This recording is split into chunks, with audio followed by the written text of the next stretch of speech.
All the time.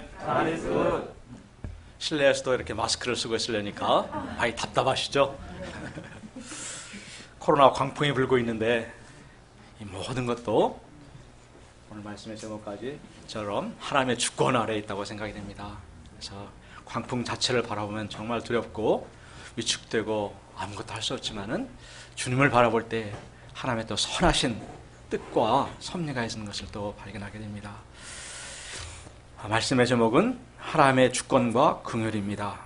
우리 요절 말씀 16절 같이 한번 읽어보시겠습니다. 시작. 그런즉 원한 자로 말미암음도 아니요 다른 박질을 하는 자도 말미암음도 아니요 오직 긍휼히 여기는 하나님으로 말미암으니라.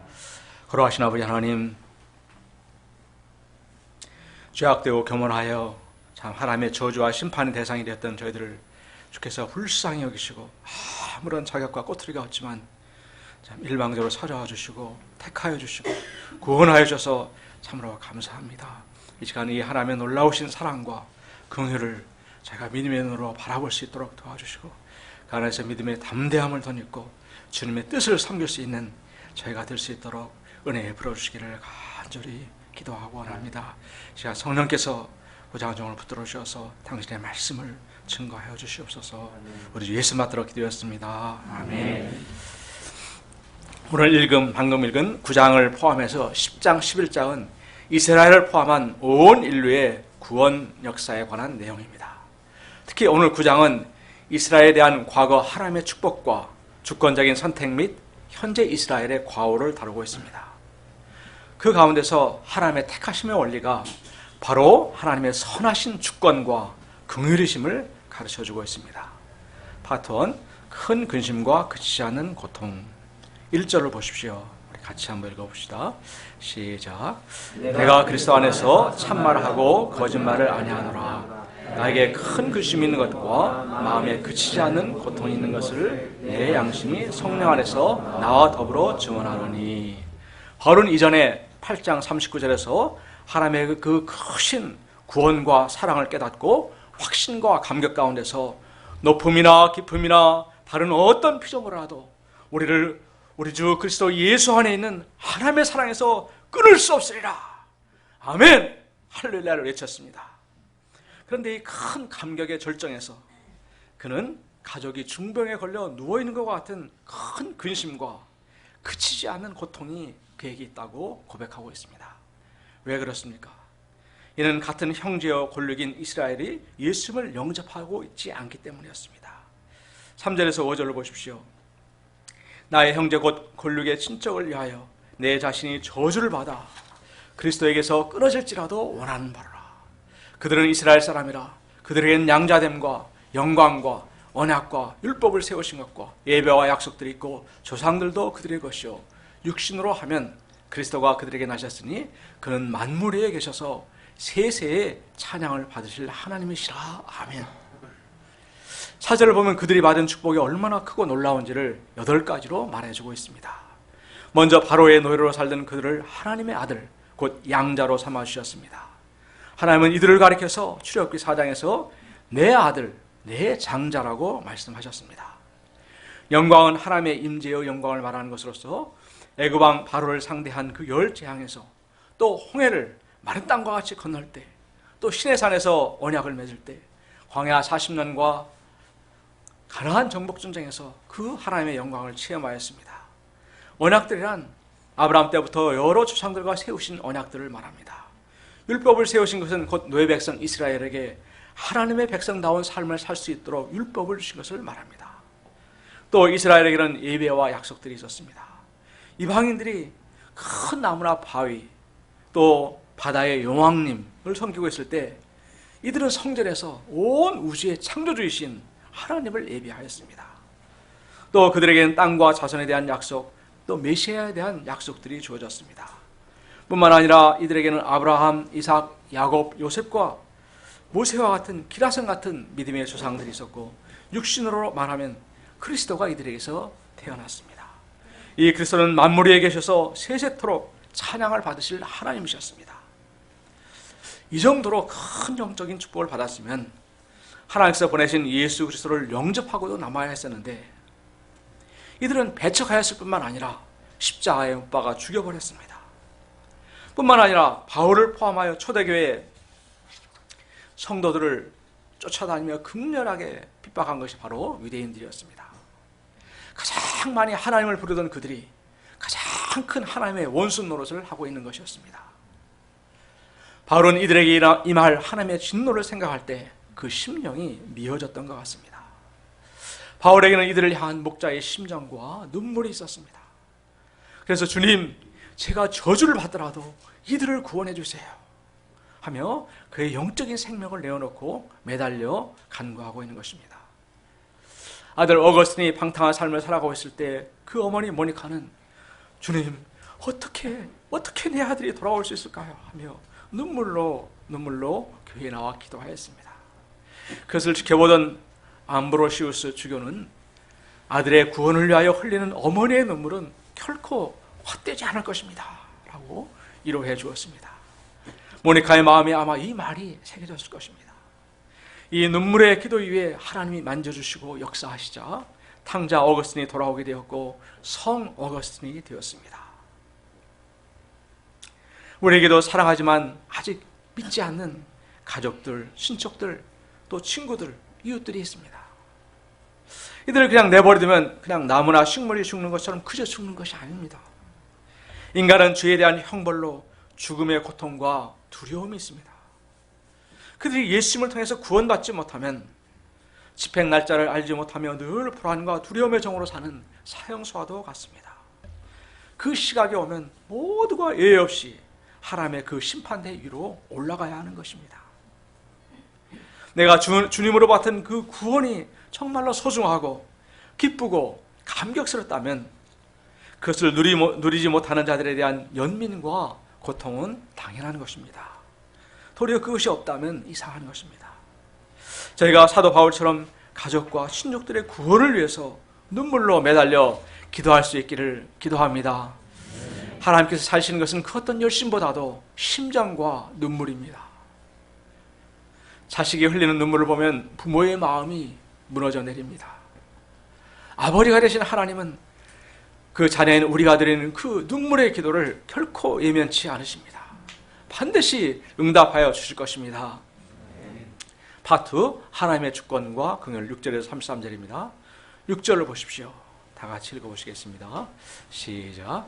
그러나 하나님의 말씀이 폐하여진 것 같지 않도다. 이스라엘에게서 난 그들이 다 이스라엘이 아니요.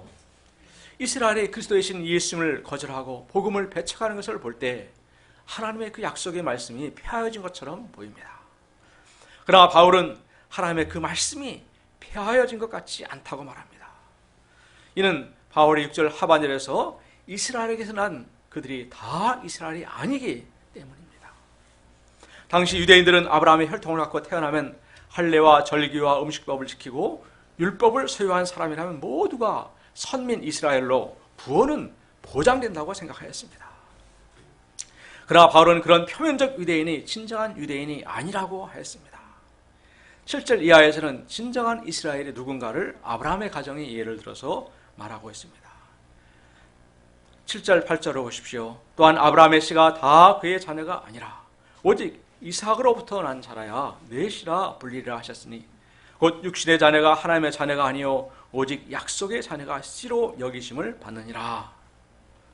약속의 말씀은 이것이니 명년 이때에 내가 이르리니 사라에게 아들이 있으리라 하시니라. 아브라함의 씨란 자연적, 육체적, 혈통적 후손을 말합니다. 실제로 아브라함의 자식들은 이스마엘과 이삭, 그 후에 사라가 죽은 후에 후처를 통해 나온 아들 6명을 합치면 더 8명이나 됩니다. 그러나 그 중에서 택함을 받은 자는 오직 이삭 한 명이었습니다. 이스마엘의 경우는 아브라함의 장자였지만 불신 가운데서 여종 하갈과 동침하여 얻은 육신의 자녀였습니다. 반면에 이삭은 사라의 태가 말라 불가능한 가운데 그들이 여전히 하나님의 그 약속의 말씀을 믿음으로 얻은 약속의 자녀였습니다. 이 약속의 자녀가 진정한 아브라함의 씨요 후손이라는 것입니다. 이를 볼 때 하나님의 자녀는 혈통으로 되는 것이 아님을 알 수가 있습니다. 하나님의 그 약속을 믿음으로 받아들인 자만이 참 이스라엘이요 참된 하나님의 백성입니다. 요한복음 1장 11, 13절에서도 자기 땅에 오매 자기 백성이 영접하지 않았으나 영접하는 자, 곧 그 이름을 믿는 자들에게는 하나님의 자녀가 되는 권세를 주셨으니 이는 혈통으로나 육정으로나 사람의 뜻으로 나지 아니하고 오직 하나님께로부터 난 자들이라 라고 예수님을 믿고 영접하는 자들에게 하나님의 자녀가 되는 권세를 주셨다고 선언하셨습니다. 10절 13절을 보십시오. 그뿐 아니라 또한 리브가가 우리 조상 이삭 한 사람으로 말미암아 임신하였는데 그 자식들이 아직 나지도 아니하고 무슨 선이나 악을 행하지도 아니한 때에 택하심을 따라 되는 하나님의 뜻이 행위로 말미암지 않고 오직 부르시니로 말미암아 서게 하려 하사 리브가에게 이르시되 큰 자가 어린 자를 섬기려 하셨나니 기록된 바 내가 야곱은 사랑하고 에서는 미워하였다 하심과 같으니라. 야곱과 에서는 똑같은 믿음의 부모에서 태어났습니다. 그것도 쌍둥이로 같은 날 태어났습니다. 그들은 후처에서 난 자식들이 아닙니다. 그런데 하나님께서는 그들이 선이나 악, 또 그 어떤 행위를 하기 이전에 곧 뱃속에 있을 때 큰 자가 어린 자를 섬기라고 하셨습니다. 여기서 에서를 미워하였다는 표현은 하나님께서 감정적으로 미워했다기보다는 에서가 하나님의 선택의 대상이 아니었음을 이렇게 표현한 것입니다. 하나님께서 이렇게 하신 것은 그의 택하심이 인간의 행위에 따라 되는 것이 아니라 온전히 하나님의 주권과 뜻에 속하도록 하기 위함이었습니다. 만일 하나님의 그 택하심이 우리 인간의 행위에 기초한다면 택함을 받아도 인간의 허물과 실수, 연약함과 죄악으로 인해서 버림을 당할 수밖에 없고 그 어느 누구도 구원을 얻을 자가 없을 것입니다. 하나님께서 야곱을 택하시고 부르신 데는 또 반드시 뜻이 있습니다. 회사가 직원을 뽑을 때 모두가 같은 기준으로 뽑지는 않습니다. 회사마다 창업자의 독특한 경영 방침이 있을 수 있고 그에 맞는 자를 뽑습니다. 아무도 또 그것에 대해서 왜 그렇게 뽑았는가 이유를 제기하지 않습니다. 일단 직원이 뽑히면 그 후에는 사장과 직원이 생사고락을 함께하며 나아갑니다. 하나님께서 야곱을 택하실 때에도 그에게 두신 하나님의 놀라운 뜻이 있었습니다. 이는 아브라함에게도 그러하였던 것처럼 그를 통해서 세상 만민이 하나님의 그 축복을 받게 하기 위함이었습니다. 따라서 택하심에는 단지 야곱의 구원뿐만 아니라 그에게 둔 특별한 목적, 곧 사명이 있습니다. 그런데 이스라엘은 하나님께서 자기들을 택한 것은 자기들의 구원만을 위한 것이라고 생각하였고 이방인들은 멸망하기로 정해져 있다고 생각하였습니다. 심지어는 이방인들을 지옥불의 그 불의 땔감으로 보았습니다. 제사장나라 거룩한 백성을 삼으신 하나님의 그 뜻은 온데간데 없고 선민이라는 교만과 특권의식에 빠져버렸습니다. 예를 들어서 만약 하나님께서 나를 택하셔서 건강의 복을 주셨으면 그것은 주위에 연약하고 병든 자들을 잘 돌보라고 또 섬기라고 주신 것입니다. 또 다들 가난한데 나를 택하셔서 물질의 축복을 주셨다면 그것은 주변에 가난한 이웃들을 잘 도우라고 주신 것입니다. 또 다들 잘 배우지 못했는데 내게 배움의 기회와 축복을 주시고 또 말씀을 주셨다면 이는 아직도 무지와 어둠 가운데 있는 친구들 또 이웃들을 바른 길로 또 주님께로 인도하라고 주신 것입니다. 그런데 만약에 난 원래 뼈대가 튼튼하고 재능도 많아서 이런 축복을 받은 거야. 그렇지 못한 사람들은 어쩔 수 없지 지복이지 이렇게 하며 무시한다면 그것은 바로 실패한 이스라엘 또 현재 망조가 이스라엘의 모습과도 같을 것입니다. 그런데 하나님의 선택에는 일반 세상의 회사와는 다른 원리가 있습니다. 일반 회사는 가장 능력 있고 훌륭하고 경쟁 회사를 이겨먹을 수 있는 그런 경쟁력 있는 직원을 뽑습니다. 그런데 신명기 7장 6절 7절에서 하나님께서는 이스라엘을 선택한 이유가 무엇인가를 말해주고 있습니다. 같이 한번 읽어보시겠습니다. 시작. 너는 여호와 내 하나님의 성민이라. 내 하나님 여호와께서 지상 만민 중에서 너를 자기 기업의 백성으로 택하셨나니 여호와께서 너희를 기뻐하시고 너희를 택하심은 너희가 다른 민족보다 수요가 많기 때문이라. 너희는 오히려 모든 민족 중에 가장 적으니라. 너희는 오히려 모든 민족 중에 가장 적으니라. 하나님께서는 애굽과 같이 수요도 많고 경제적으로 군사적으로 강한 나라를 택하지 않으셨습니다. 수요가 가장 적고 부족하기 짝이 없는 이스라엘을 택하셨습니다. 또 예서와 경우를 봐도 예서는 장자에게다 또 사냥도 잘하고 담대해서 어디에 내놔도 꿀리지 않을 것 같습니다. 또 용서를 할 때는 또 용서를 딱 하는 포용력이 있고 화끈해 보이는 예서를 택해야 일가를 이루고 하나님의 그 뜻을 이룰 수 있을 것 같습니다. 그런데 하나님께서는 부엌에서 엄마 주변을 맴돌며 반찬이나 만들고 팥죽을 쓰는 마마보이 같은 야곱, 또 형과 아버지를 속임으로 인격도 내세울 것이 없는 야곱을 택하셨습니다. 그러나 야곱에게는 형 예서와 다른 특이한 점 하나가 딱 있었습니다. 그것은 장자권을 사모하는 것이었습니다. 이것은 영적인 축복을 사모하는 것이요, 하나님의 그 은혜를 갈망하는 열망입니다. 하나님, 저는 당신의 은혜가 아니면 도저히 살 수가 없는 자입니다 하며 울며 매달리는 그를 하나님께서는 찾으시고 그를 하나님의 사람으로 또 이스라엘로 빚어가셨습니다. 부족하고 연약한 자가 하나님의 크신 은혜를 덧입고 그 은혜에 감격하여서 하나님께 영광과 찬송을 돌리며 하나님을 증거하는 자로 삼으셨습니다. 14절을 보십시오. 그런즉 우리가 무슨 말을 하리요? 하나님께 불의가 있느냐? 그럴 수 없느니라. 인간적인 측면에서 보면 장자 이스마엘 또 예서를 거절하고 차자인 이삭과 야곱을 택한 것이 불의하고 불공평한 것이 아닌가라는 것입니다. 불의를 참지 못하는 사람은 단번에 핏대를 올리며 따질 것입니다. 사람들이 이러한 하나님의 주권에 대하여 반발심을 갖는 것은 오직 자신의 탐욕과 영광을 위해서 또 수단 방법을 가리지 않는 그런 세상 독재자를 연상하기 때문입니다. 바울은 그런데 그럴 수 없느니라 말합니다.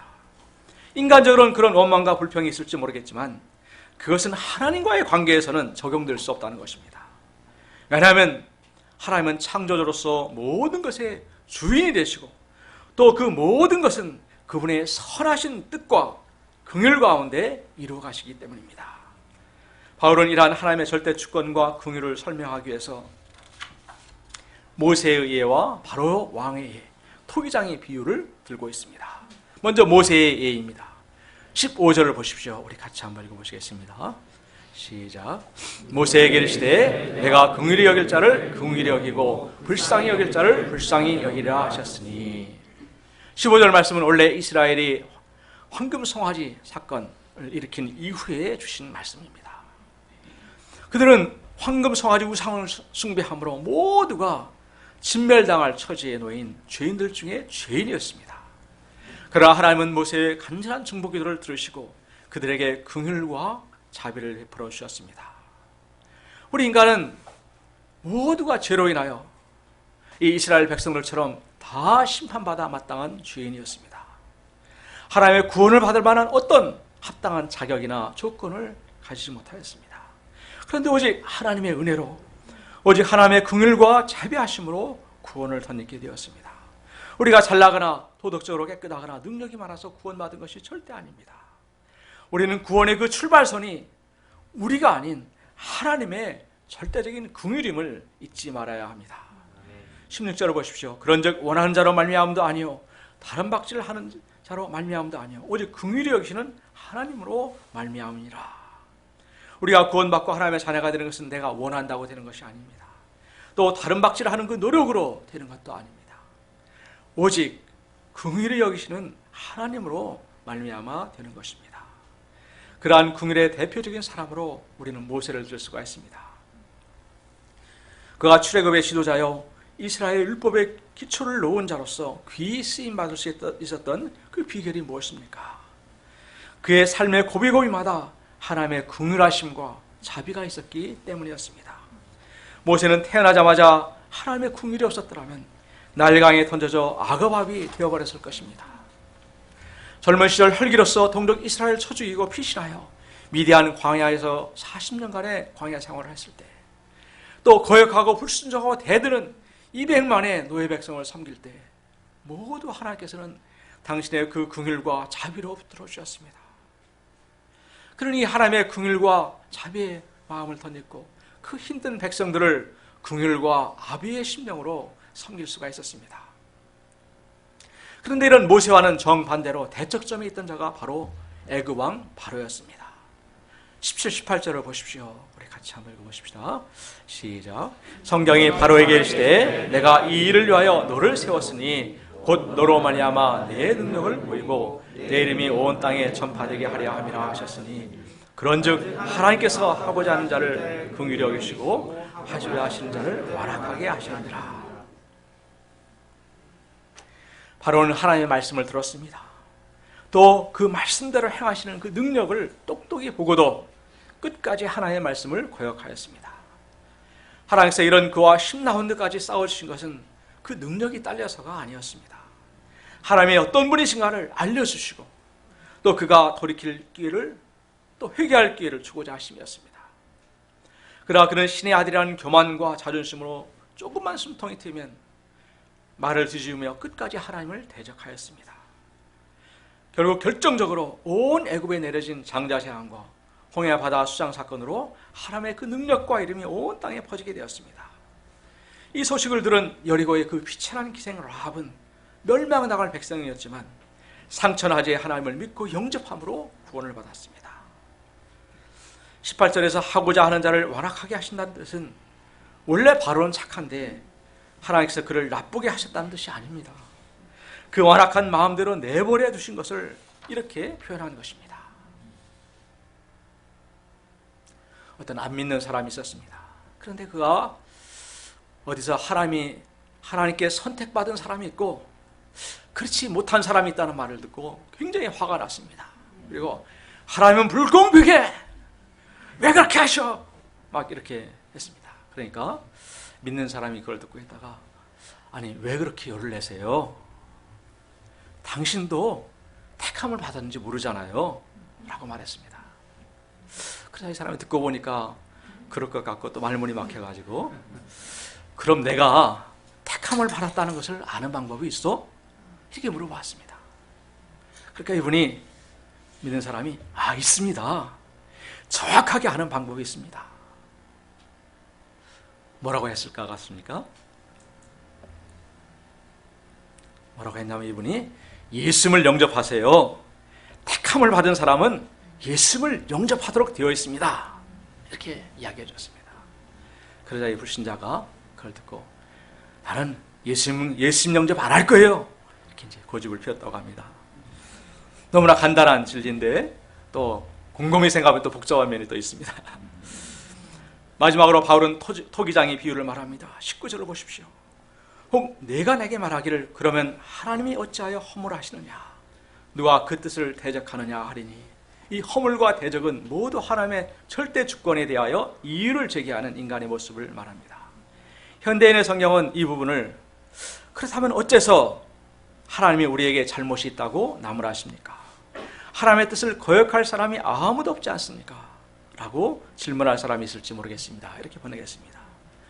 이는 하나님께서 바로와 같은 자를 그 완악함대로 내버려 두심으로 그가 멸망의 길로 갔다면 하나님께서 그를 심판하신 것은 문제가 있지 않은가라는 것입니다. 이는 하나님의 주권이 인간의 자유의지에 얼마나 영향을 미치는가를 따지는 매우 어렵고 난해한 문제입니다. 이런 자에게 바울은 뭐라고 말합니까? 20절, 21절을 보십시오. 같이 한번 읽어보시겠습니다. 시작. 이 사람아 내가 누구에게 감히 하나님께 반문하느냐 지음을 받은 물건이 지은 자에게 어찌 나를 이같이 만들었느냐 말하겠느냐. 토기장이가 하나님께 있을 그릇을 하나는 선이 쓸 그릇을 만들 권한이 없느냐. 요즘식으로 말하면 이 양반아 정신 차려. 내가 지금 그런 말 할 입장이 아니여. 이렇게 말하는 것입니다. 토기장이는 진흙 한 덩이로 귀한 손님이 올 때 1년에 한두 번이나 내놓을까 말까 하는 아주 이쁘고 고상해 보이는 그런 찻잔을 만들 수도 있습니다. 반면에 뚝배기 그릇처럼 투박하지만 매일매일 쓰임받는 그런 그릇을 만들 수 있는 권한이 얼마든지 있습니다. 이처럼 하나님께서 하시는 일도 마찬가지입니다. 22, 23절을 보십시오. 만일 하나님의 그의 진노를 보이시고 그의 능력을 알게 하고자 하사 멸하기로 준비된 진노의 그릇을 오래 참으심으로 관용하시고 또한 영광 받기로 예비하신 바 긍휼의 그릇에 대하여 그 영광의 풍성함을 알게 하고자 하셨을지라도 무슨 말을 하리요. 분명히 우리말을 읽었는데 굉장히 어렵죠, 그죠? 그래서 현대인의 성경은 이렇게 번역했습니다. 만일 하나님이 노여우심을 보이고 자기의 능력을 알게 하고 싶었지만 그래도 멸망받기로 되어 있는 사람들을 벌하지 않고 너그럽게 참아주셨다면 어떻게 하겠습니까? 또 하나님이 불쌍히 여기서 영광을 받도록 미리 준비하신 사람들에게 그분의 풍성한 영광을 알리시기 위하여 그렇게 하셨다면 어떻게 하겠습니까? 이 긍휼의 그릇이 바로 우리 곧 유대인 중에서뿐만 아니라 이방인 중에서도 부르신 자들이라고 말합니다. 우리는 모두가 죄인으로서 하나님의 진노의 그릇으로 살던 자들이었습니다. 그런데 하나님께서 긍휼하심을 베풀어 이제는 진노 중에서 그의 능력, 그의 은혜를 알게 하고자 관용을 베풀어 긍휼의 그릇들로 살아가게 하셨습니다. 이 비유는 우리가 어떤 경우에도 그 하나님의 선하신 절대 주권을 믿고 감사하며 살아가야 함을 말해주고 있습니다. 때로는 우리는 하나님께서 하신 일들이 마음에 들지 않을 수 있습니다. 왜 나를 이렇게 부족하게 간장정처럼 좁게 만들으셨어요? 왜 내 인생에서 하필 저 사람을 만나게 하셨나요? 왜 나는 늘 비교당하고 차이는 삶을 살게 하셨나요? 도대체 왜 이런 힘든 일이 내게 일어나야 했나요? 하며 이유를 제기하고 싶을 때가 있습니다. 그러나 이는 지음받은 물건이 지은 자에게 항의하는 것과 같습니다. 또 이는 인간이 자기의 생각과 기준을 정해놓고 마치 하나님을 부리듯이 내 요구를 따르라고 떼쓰는 것과 같습니다. 이는 모두 우리 자신이 피조물임을 망각하는 어리석은 행위입니다. 23절을 다시 보면 바울은 멸하기로 정해진 진노의 그릇이라고 하지 않고 멸하기로 준비된 진노의 그릇이라고 표현하고 있습니다. 또 영광을 받기로 정해진 바 긍휼의 그릇이라고 말하지 않고 영광을 받기로 예비하신 긍휼의 그릇이라고 말하고 있습니다. 사도 바울은 예수 믿는 자들을 끝까지 잔혹하게 핍박함으로 하나님께서 멸하시기로 준비된 진노의 그릇처럼 보였습니다. 그런데 하나님께서는 그를 오래오래 참으셔서 관용하셨습니다. 그리고 그를 불쌍히 여기사 마침내 그를 만나주시고 하나님의 그 긍휼이 얼마나 풍성한가, 하나님의 그 영광이 얼마나 놀라운가를 드러내는 그릇이 되게 하셨습니다. 그러므로 우리가 현재 상황과 모습만을 보고 섣불리 판단하거나 또 하나님을 원망해서는 안 됩니다. 반면에 택한 백성 이스라엘은 영광을 받기로 예비하신 긍휼의 그릇처럼 보였습니다. 그런데 그들은 받은 바 은혜와 특권을 당연시하였고 율법의 행위로 인한 자기 의들이 쌓여갔습니다. 이로 인해 그들은 하나님의 의이신 예수님을 영접할 수가 없었습니다. 그들의 구주이신 메시아 예수님이 그들에게는 걸림돌이요 거치는 바위가 되어버렸습니다. 32, 33절을 보십시오. 우리 같이 읽어봅시다. 시작. 어찌 그러하냐? 이는 그들이 믿음을 의지하지 않고 행위를 의지함이라. 부치실 돌에 부딪혔느니라. 기록된 바 보라 내가 걸림돌과 거치는 바위를 시온에 두노니 그를 믿는 자는 부끄러움을 당하지 아니하리라 함과 같으니라. 우리는 모두 하나님의 크신 은혜와 긍휼을 덧입은 자들로 처음에는 모든 것이 은혜요 모든 것이 감사하였습니다. 힘들어도 아무리 먼 데 있어도 예배 오는 것이 즐겁고 감사하였습니다. 근데 시간이 지날수록 본문의 이스라엘처럼 부어주신 그 모든 축복들이 당연한 것으로 여기기 쉬워졌습니다. 또 그에 대해서 주 안에서 행한 나의 작은 것들이 나의 의와 업적이 되면서 이스라엘처럼 굳어지고 못쓰게 되기가 참으로 쉬움을 깨닫습니다. 예수님께서 그렇게 책망하셨던 바리새인들처럼 되어가기가 쉽습니다. 저희 모두가 이 모든 것이 정말 자격 없는 죄인들에게 주어진 하나님의 크신 긍휼입니다. 모든 것이 당신의 그 선하신 주권 가운데 일어난 것입니다. 고백함으로 하나님의 그 풍성한 영광을 드러내는 저희들이 될 수 있기를 간절히 기도합니다. 우리 여절 말씀 읽고 기도하고 마치겠습니다. 시작.